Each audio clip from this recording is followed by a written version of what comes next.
Sakalayan Gunarnavasya Vande Guru Sri Charanaravindan. From the instructions of Lord Caitanya to Sanatana Goswami, we can understand the science of God as it relates to God's transcendental form, his opulences, and his devotional service. Indeed, everything will be explained to Sanatana Goswami by the Lord himself. First, Sanatana fell at the feet of the Lord and with great humility asked about his own real identity. I was born in a lower family. Sanatana said, "My associations are all abominable, and I am fallen, the most wretched of mankind. I was suffering in the dark well of material enjoyment, and I never learned the actual goal of my life.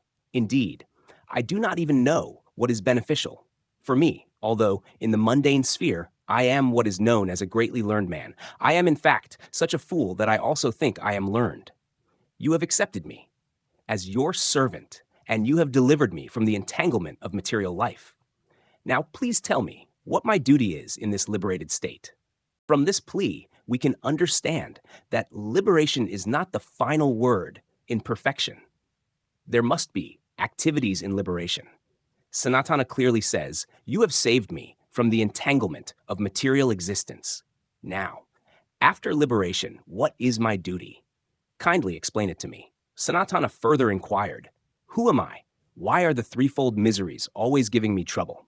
And finally, please tell me how I can be relieved from this material entanglement."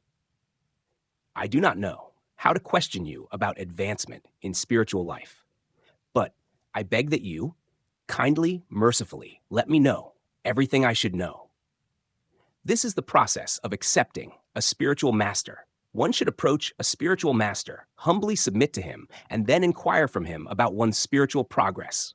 The Lord was pleased by Sanatana's submissive behavior, and he replied, "You have already been blessed by Lord Krishna, and therefore you know everything and are free from all the miseries of material existence. Yet, even though, due to your Krishna consciousness, you have naturally achieved the grace of Krishna, and are thus already conversant with everything, because you are a humble devotee, you are asking me to confirm what you have already realized. This is very nice. These are the characteristics of a true devotee.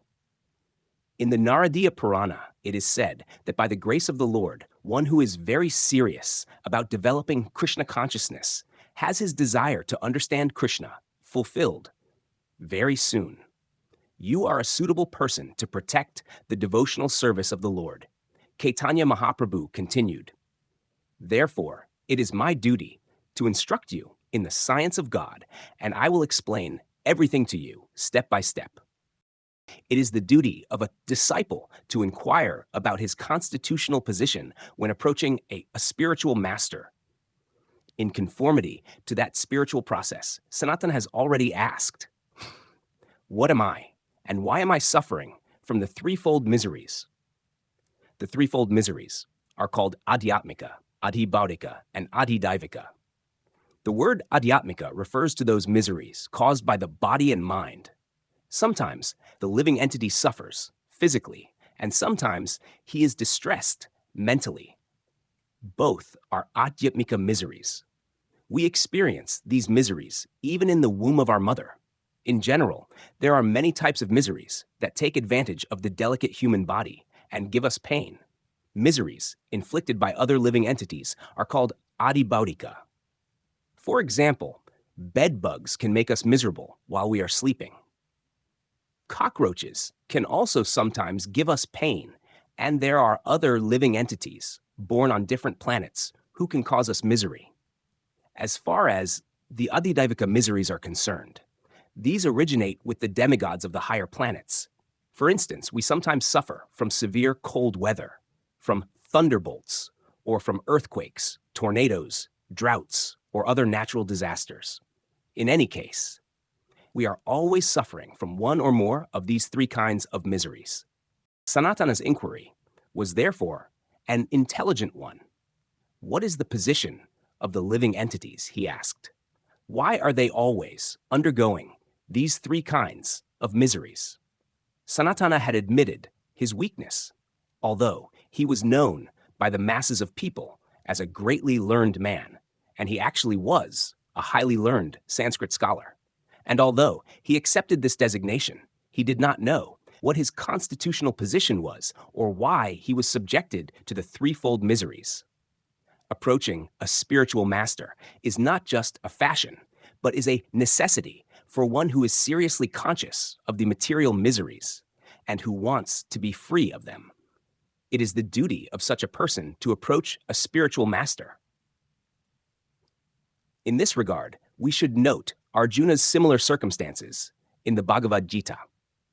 When he was perplexed by so many problems involving whether to fight or not, he accepted Lord Krishna as his spiritual master. As with Lord Chaitanya's instructing Sanatana Goswami, the Bhagavad Gita is also a case of the supreme spiritual master instructing his disciple about the constitutional position of the living entity. In the Bhagavad Gita, we are informed that the constitutional nature of the individual entity is spirit soul. He is not matter.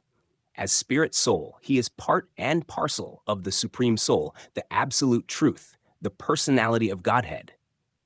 We also learn that it is the duty of the spirit soul to surrender to the Supreme Soul. For only then can he be happy. The last instruction of the Bhagavad Gita is that the spirit soul should surrender completely unto the Supreme Soul, Krishna, and in that way realize happiness. Here also, Lord Chaitanya answering the questions of Sanatana repeats the same truth. There is a difference, however. Here, Lord Chaitanya does not give the information about the spirit soul that is already described in the Bhagavad Gita. Rather, he begins from the point where Krishna ended. His instruction, it is accepted by great devotees that Lord Chaitanya is Krishna himself. And as such, he begins his instruction to Sanatana from the point where he ended. His instructions to Arjuna in the Gita. Your constitutional position is that you are a pure living soul, the Lord told. Sanana, your material body is not your real self, nor is your mind, your real identity, nor your intelligence, nor your false ego. Your identity is that of an eternal servitor of the Supreme Lord, Krishna. Your position is that you are transcendental. The superior energy of Krishna is spiritual in constitution, and the inferior, external energy is material. Since you are between the material energy and the spiritual energy, your position is marginal, belonging to the marginal potency of Krishna. You are simultaneously one with and different from him. Because you are spirit, you are not different from Krishna, but because you are only a minute particle of Krishna, you are different from him. This simultaneous oneness and difference always exists in the relationship between the living entities and the Supreme Lord. From the fact that the living entities are always in the marginal position, this conception of simultaneously one and different can be understood. The living entity is just like a molecular particle of sunshine, whereas Krishna is like the blazing sun itself. Lord Chaitanya also compared the living entities to sparks in a fire and the Supreme Lord to the blazing fire itself. In this connection, the Lord cited a verse from the Vishnu Purana. Everything manifested within this cosmic world is but the energy of the Supreme Lord.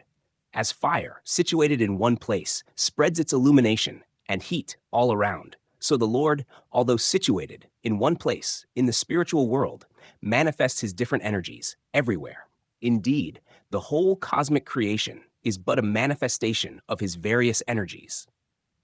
Lord Caitanya continued, citing the Vishnu Purana. The Supreme Lord's original energy is transcendental and spiritual, and the living entities are part and parcel of that energy. There is a third energy, however, called the material energy, which is covered by the cloud of ignorance. This energy, which is material nature, is divided into three modes, or gunas: goodness, passion, and ignorance. Lord Caitanya then quoted another verse from the Vishnu Purana, to the effect that all inconceivable energies reside in the Supreme Personality of Godhead, and that the whole cosmic manifestation acts due to those energies. The Lord also said that the living entity is known as the Kshetrajinya, or the knower of the field of activities. This is confirmed in the 13th chapter of the Bhagavad Gita, where Krishna describes the body as the field of activities and the living entity as the Kshetrajinya, the knower of that field. Although the living entity is constitutionally conversant with the spiritual energy or has the potency to understand it, he is covered by the material energy and consequently believes himself to be the body. This false identification is called false ego. Deluded by the false ego, the bewildered living entity in material existence passes through different bodies and suffers various kinds of miseries. Knowledge of the living entity's true position is possessed to different extents by different types of living entities. In other words, it is to be understood that the living entity is part and parcel of the spiritual energy of the Supreme Lord. Because the material energy is inferior, man has the ability to get free from the covering of this material energy and utilize the spiritual energy. It is stated in the Bhagavad Gita that in the conditioned state, the superior energy, the living entity, is covered by the inferior energy. Due to this covering, the living entity is subjected to the miseries of the material world, and in proportion to how much he is covered, he suffers material miseries.